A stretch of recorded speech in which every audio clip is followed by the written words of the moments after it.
திருப்பூர் மாவட்டத்தை சேர்ந்த ரிதனியாவுடைய வரதட்சணை கொடுமையான கொலை வழக்கு இதுவரைக்கும் வந்து எந்த ஒரு தீர்ப்பும் கிடைக்காத நிலையில ஒவ்வொரு நாளும் நம்ம பலவிதமான வரதட்சணை கொடுமைகள்னு சொல்லிட்டு நம்ம ஒவ்வொரு நாள் பேப்பர்ல பார்த்துட்டே இருக்கோம். அதுல இன்னைக்கு பாத்தீங்கன்னா மதுரை செல்லூரை சேர்ந்த பிரியதர்ஷினி ரூபன்ராஜ் இவங்க 2 பேரும் திருமணமாகி 1 வருஷம் ஆச்சு. மதுரை செல்லூரை சேர்ந்த இலங்கேஸ்வரன் தனபாக்கியம் அவருடைய மகன் ரூபன்ராஜ், உசிலம்பட்டியை சேர்ந்த அக்னி செல்வி இவங்களுடைய மகள் பிரியதர்ஷினி இவங்க 2 பேருக்கும் 1 வருஷத்துக்கு முன்னாடி திருமணம் ஆயிருக்கு.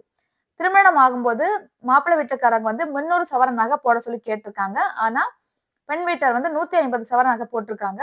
அதை வச்சு பிரியதர்ஷினியை அடிக்கடி சித்திரவதை பண்ணிட்டே வந்துட்டு இருக்காங்க மாப்பிள்ளை வீட்டுக்காரங்க.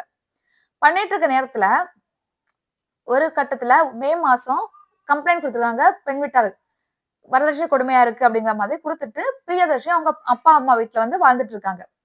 இந்நேரத்துல மாப்பிள்ளை வீட்டுக்காரங்க பிரியதர்ஷினி தகவல் கொடுத்திருக்காங்க, என் பையனுக்கு நாங்க வேற திருமணம் பண்ணி வைக்க போறோம் அப்படிங்கிற மாதிரி. இதனால வந்து தன்னுடைய கணவர் கூட சேர்ந்து வாழ முடியாதோன்னு சொல்லி பயந்த பிரியதர்ஷினி மறுபடியும் ரூபன்ராஜ் வீட்டுக்கு போயிருக்காங்க.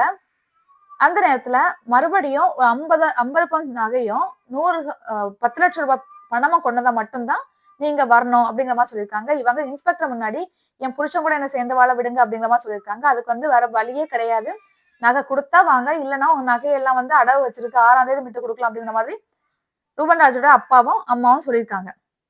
அங்க வச்சே வாசுகி தேவின் ஒரு பொண்ணு ரூபன்ராஜ் வீட்டுல இருந்திருக்கு. அவங்க என்ன பண்ணிருக்காங்கன்னா வீட்டுக்கு வா அப்படின்னு சொல்லி கூட்டிட்டு போயிருக்காங்க.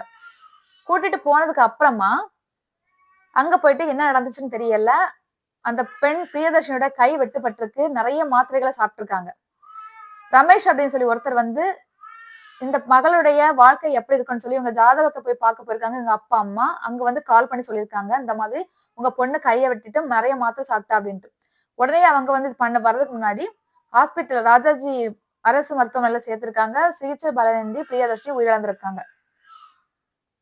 இந்த கேஸ வந்து எங்க கொடுத்தாங்க, சந்தேக மரணம் அப்படிங்கிற பேர்ல வந்து போலீசார் வந்து எழுதியிருக்காங்க. ஆனா இவங்க வரதட்சணை கொடுமையால தான் வந்து என் பொண்ணு இறந்திருக்கா. பிரியதர்ஷினியோட குடும்பத்தினர் உறவினர்கள் வந்து என்ன சொல்றாங்கன்னா, இந்த மருந்தை கூட அவ சாப்பிட்டாளா இல்ல அவங்க கொடுத்தாங்களா, அவங்கதான் வந்து வாயில ஊத்தி விட்டாங்களா, வாயில போட்டாங்களா அப்படிங்கிறது எங்களுக்கு சந்தேகமா இருக்கு அப்படிங்கிற மாதிரி சொல்லியிருக்காங்க. ரிதனியா வழக்குலயே என்ன முடிவு கிடைக்காத போது இதுக்கு வந்து எப்ப முடிவு கிடைக்க போகுதுன்னு தெரியல. அது மட்டும் இல்லாம ரூபன்ராஜனுடைய அப்பா வந்து அதிமுகல பெரிய ஆளா இருக்கிறதுனால கேஸ வந்து இழுத்தடிக்கிறாங்க. அதாவது கேஸ் எடுக்கிறதுக்கு வந்து ரொம்ப இது பண்றாங்க. திருமணத்துக்கு செல்லூர் ராஜ் இவங்க எல்லாம் வந்திருந்தாங்க. அதனால அவர் வந்து பெரிய ஆளா இருக்கிறதுனால இந்த கேஸ் வந்து பெருசா எடுக்க மாட்டாங்க போல இருக்கு. ஆனா இவங்க எல்லாரையும் அரெஸ்ட் பண்ணா மட்டும்தான் நாங்க வந்து எங்க பெண்ணினுடைய உடலை வாங்கிப்போம் அப்படிங்கிற மாதிரி பிரியதர்ஷினியோட உறவினர்கள் சொல்லியிருக்காங்க. அது மட்டும் இல்லாம ரூபன்ராஜ், இலங்கேஸ்வரன், தனமாக்கி இவங்க சேர்ந்து 11 பேர் மேல வந்து வழக்கு பதிவு செஞ்சிருக்கு.